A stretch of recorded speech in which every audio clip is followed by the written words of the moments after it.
Galerinha, beleza? Vamos para mais uma aula de história.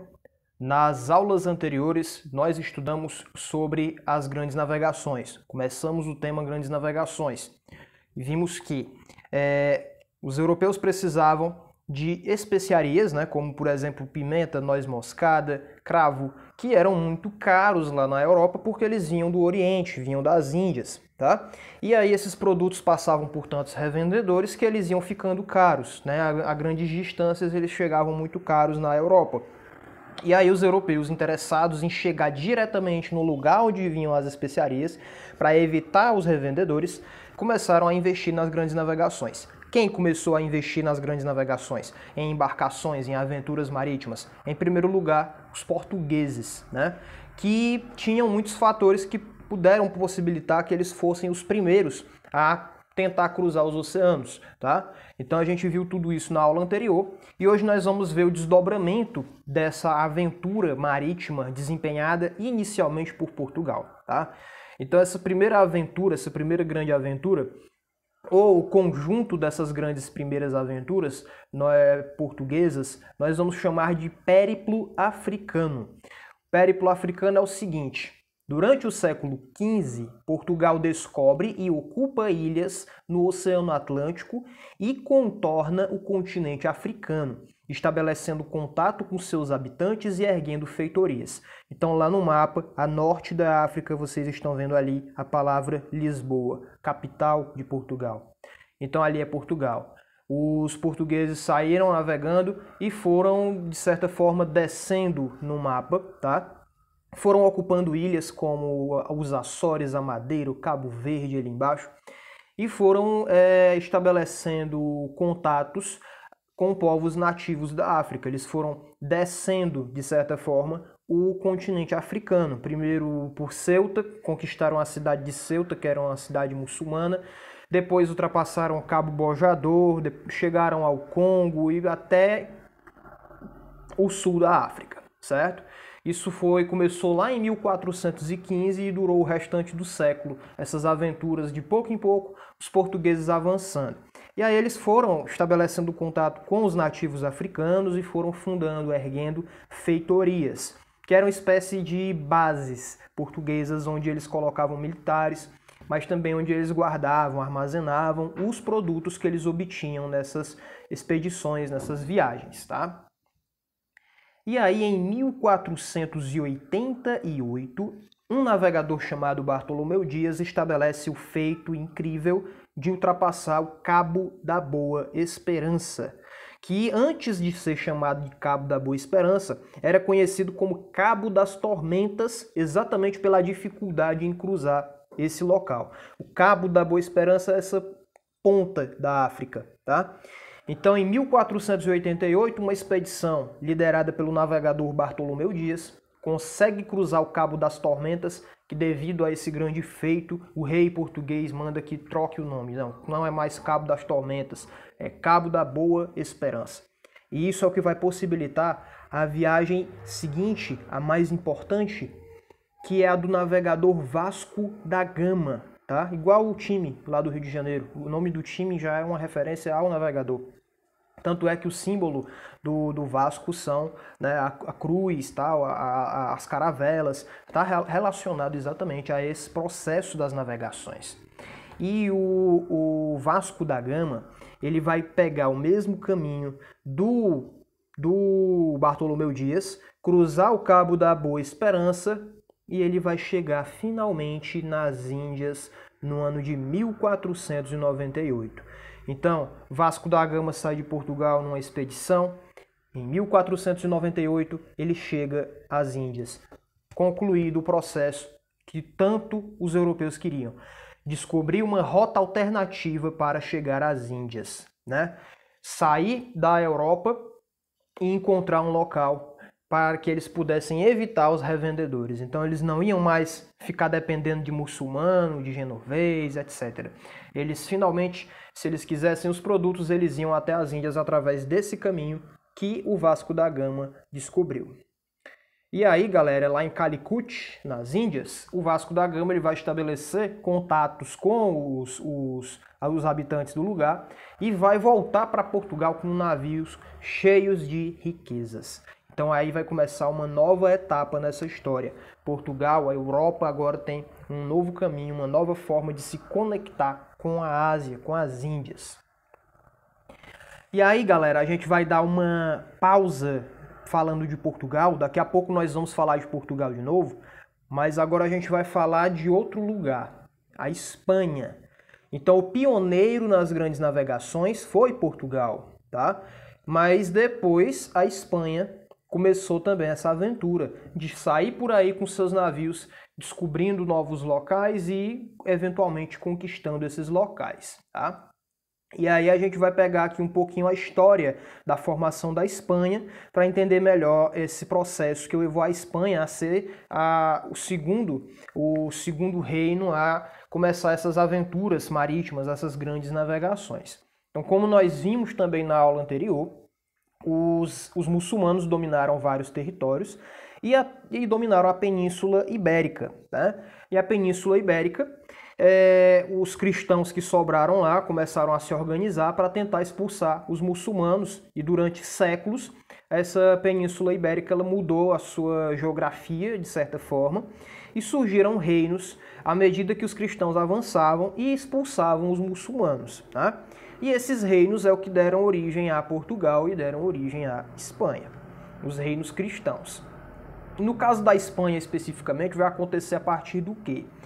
Em 1469, um casamento, tá, entre a Isabel, rainha de Castela e Leão, e o Fernando, que era rei de Aragão. Simplesmente os dois reinos mais poderosos da Península Ibérica, tá? Os reinozinhos, eles acabaram se unindo através desse casamento, tá? Pouco tempo depois, na verdade, eles ainda eram príncipes, eram herdeiros ainda, mas pouco depois de casarem, se tornaram rei e rainha.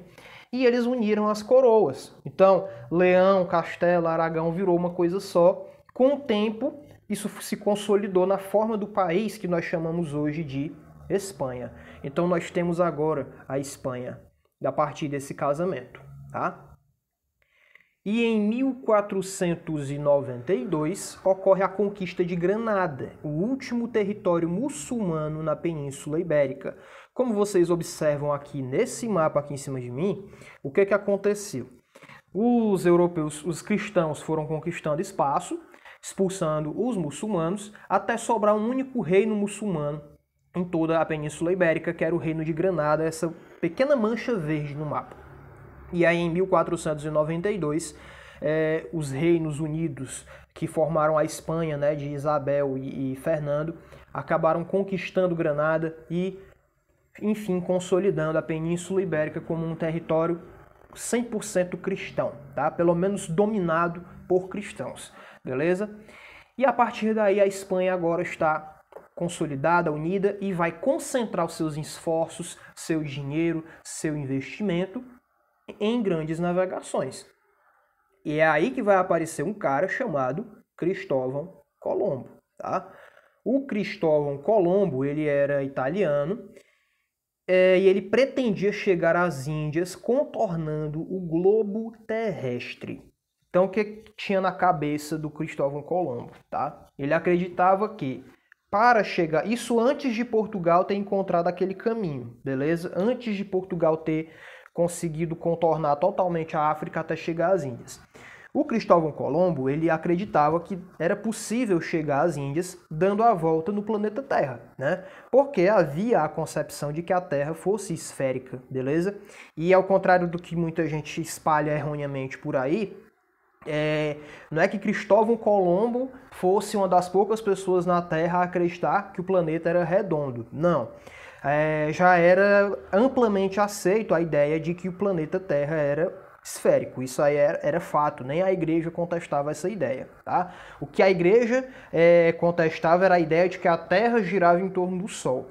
Mas quanto à esfericidade da Terra, isso era consenso, Não tinha pouca gente que ia duvidar disso. As grandes navegações já há muito tempo elas eram baseadas numa terra esférica. Os navegadores no começo do século XV eles já utilizavam instrumentos, usavam ideias, mapas que davam a entender que a Terra fosse esférica. Então não acreditem que o Cristóvão Colombo, ao contrário da maioria, acreditava que a Terra era redonda. Não. Todo mundo já estava sabendo que a Terra era redonda.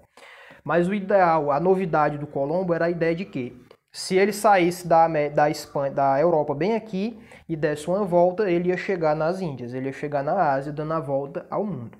Aí ele foi lá em Portugal, pediu para o rei para que o rei financiasse essa viagem que ele queria fazer. Os portugueses não aceitaram. Aí o Colombo foi para onde? Foi lá para a Espanha, tá? Aí lá na Espanha ele conseguiu convencer Isabel e Fernando de que era possível sim cruzar o Oceano Atlântico dando a volta no mundo e chegando nas Índias. E aí eles acabaram aceitando. Beleza, vamos financiar sua viagem. Então eles fizeram uma expedição, financiaram uma expedição de 3 navios para o Cristóvão Colombo, tá?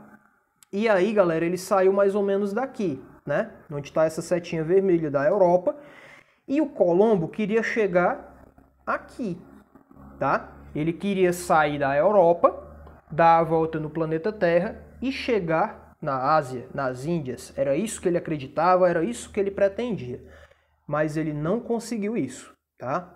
Por quê? Porque no meio do caminho entre a Europa e a Ásia, entre a Europa e as Índias, havia um outro continente que até então, pelo que se sabe, ninguém conhecia. Ninguém fazia ideia de que havia o continente americano, tá? Então, Colombo saiu da Europa, querendo chegar bem aqui, mas não chegou. Na verdade, ele encontrou um novo lugar que hoje nós chamamos de América. Então, em 1492, os espanhóis descobrem a América. Por que descobrem, entre aspas? Porque era uma coisa nova para os europeus. Eles descobriram, mas já tinha gente aqui. Como vocês sabem, essa terra ela já tinha várias tribos, tá? Tinha até impérios, como a gente vai ver depois. Então, foram chamados de índios, tá? E foram chamados de índios exatamente pelo motivo de Colombo acreditar que tinha chegado nas Índias. Então, hoje nós chamamos os nativos americanos de índios por causa de um erro do Cristóvão Colombo. Cristóvão Colombo estava convencido de que tinha chegado às Índias. Ele acreditava que tinha chegado às Índias. Mas ele tinha chegado num continente novo. E sem saber que era um continente novo, ele chamou os nativos de índios. Então, até hoje, a palavra índio, para designar o nativo americano, é usada no nosso cotidiano e decorre de um erro do Cristóvão Colombo, o equívoco dele, o engano dele, achando que tinha chegado nas Índias. E aí, só décadas depois, é que outro navegador, chamado Américo Vespúcio, vai se aventurar por esse continente, vai publicar algumas histórias, e vai ficar muito famoso as publicações dele sobre o continente. E aí, os cartógrafos, em homenagem ao Américo Vespúcio, tá? Que disse, na verdade, isso aqui é um novo continente, gente, isso aqui não é as Índias, é que vão colocar o nome do novo continente de América. Então vejam só a origem dos nomes. A gente chama os nativos americanos de índios, porque o Cristóvão Colombo achava que tinha chegado nas Índias e chamou aqueles povos de índios. E o nome do nosso continente é América, porque o Américo Vespúcio foi o cara que descobriu que esse continente aqui era novo, que era novidade. Não se tratava do continente asiático, não se tratava das Índias. E aí os cartógrafos, que são os profissionais que elaboram mapas, começaram a chamar, em homenagem ao Américo Vespúcio, que publicou suas ideias, ficou muito famoso pelas suas aventuras no novo continente, começaram a chamar essas novas terras de América, em homenagem a ele, e até hoje o nome pegou. E aí, galera, em 1494, lembra que foi pouco depois aí da descoberta da América, ocorre o chamado Tratado de Tordesilhas, tá? O que é isso? Ele estabelecia uma linha imaginária a 370 léguas, ou seja, a cerca de 2.500 quilômetros, a oeste das ilhas de Cabo Verde, que são ilhazinhas que ficam bem pertinho da África, tá? Desse ladinho aqui. E a linha que vocês estão vendo ali, tá? Essa linha estabelecia que a oeste dela pertenceria à Espanha, da linha para lá era da Espanha, e a leste de Portugal. Da linha para cá seria de Portugal, tá? Então o Tratado de Tordesilhas ele estabelecia o seguinte, né? Agora que nós temos aí portugueses e espanhóis se aventurando pelos mares, descobrindo lugares novos, tendo contato com lugares novos, eles vão estabelecer esse acordo. Dessa linha para cá é meu, dessa linha para lá é teu. Para o delírio, para a raiva dos outros países, principalmente franceses, holandeses e ingleses, que ficaram muito chateados, porque de certa forma o mundo estava sendo dividido entre essas duas nações, entre Portugal e Espanha. Era como se eles estivessem dividindo o mundo novo, tá? Então eles estabeleceram esse acordo para tentar evitar contendas. Tentaram outros tipos de acordo, não deu muito certo, até colocarem o Tratado de Tordesilhas, que durou por um tempo. Então, a oeste da linha de Tordesilhas, as terras seriam da Espanha, tá? E a leste, de Portugal. E aí, como eu estou falando de Portugal de novo, né? Eu disse que ia voltar a falar de Portugal. Como nós vimos no slide, alguns slides atrás, o Vasco da Gama, ele contornou o Cabo da Boa Esperança, como o Bartolomeu Dias, e chegou a Calicut, nas Índias, finalmente, né, lá em 1498, finalmente fazendo essa conexão, encontrando essa rota alternativa para chegar ao caminho das Índias, para chegar à rota das especiarias, né, a fonte das especiarias. E aí, galera, em 1500, 2 anos depois da expedição do Vasco da Gama, Portugal resolve mandar outro navegador, enviar outro navegador para as Índias, tá? Um navegador chamado Pedro Álvares Cabral. Então, em 1500, Pedro Álvares Cabral sai de Portugal com a missão de ir até as Índias. No entanto, ele desvia a rota. Ele começa a navegar mais para o oeste, tá? Até hoje existem mitos, ideias, várias discussões que o que motivou Pedro Álvares Cabral a não ir às Índias, mas desviar o caminho para o oeste. Não se tem absoluta certeza das suas motivações, tem várias especulações, mas o que se sabe são das consequências. Pedro Álvares Cabral, ele, em vez de seguir diretamente o caminho do Vasco da Gama, do Bartolomeu Dias e chegar a Calicut, nas Índias, ele desviou para o oeste e, em 22 de abril de 1500, Cabral e sua expedição chegam ao que hoje chamamos de Brasil. Então Cabral ia para as Índias, resolve desviar a rota para o oeste e acaba encontrando essas terras, tá bom? Lembrando que, antes do Cabral, outros navegadores espanhóis já vieram para essas terras aqui, só que eles não ficaram, tá? Um cara chamado Vicente Pinzon teria, inclusive, navegado até aqui pelo Ceará. E aí o Vicente Pinzon acabou chegando nessas terras, fez algum relato e tal, mas ficou por isso. Já Cabral, os portugueses, não, tá? Chegaram nessas terras e estabeleceram a posse delas. Determinaram que essas terras seriam de Portugal, sem se importar muito com o que os indígenas pensavam disso. E aí o resto vocês já sabem. Portugal acabou dominando essa terra que hoje nós chamamos de Brasil, tá? E aí quando Pedro Álvares Cabral tomou a posse da terra, Pero Vaz de Caminha, que era o escrivão, a pessoa que relata os acontecimentos, escreveu sobre essa terra, olha, tem animais, a natureza é bonita, as pessoas andam nuas e tal. E aí mandou essa carta para o rei de Portugal, relatando a descoberta dessa nova terra, estabelecendo a posse, etc. E aí o Pedro Álvares Cabral, o que foi que ele fez? Foi embora de novo para as Índias. Aí ele retomou o caminho inicial da sua missão, tá? E aí, para a gente finalizar, uma coisa muito interessante que aconteceu também naquela época, que foi a circunnavegação do planeta Terra. Em outras palavras, a volta ao mundo. Conseguiram fazer isso. Em 1519, um navegador português chamado Fernão de Magalhães, mesmo sendo português, ele trabalhava para os espanhóis, saiu da Espanha e seguiu em direção ao oeste, cruzou ali aquela rota da América do Sul e deu a volta ao mundo, tá? Só que ele não conseguiu terminar. Quem terminou foi outro cara chamado Juan Sebastián Elcano, ou Sebastião Elcano. O Fernão de Magalhães acabou morrendo no caminho.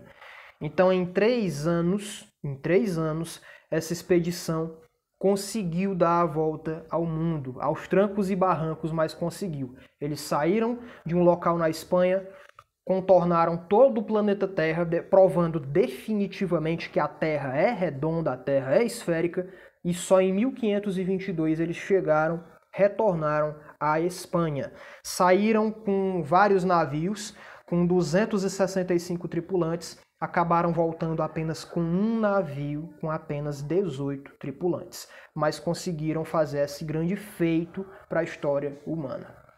Então é isso, galerinha. Espero que vocês tenham curtido, entendido a importância dessa época das grandes navegações para a formação do mundo atual, inclusive. Valeu!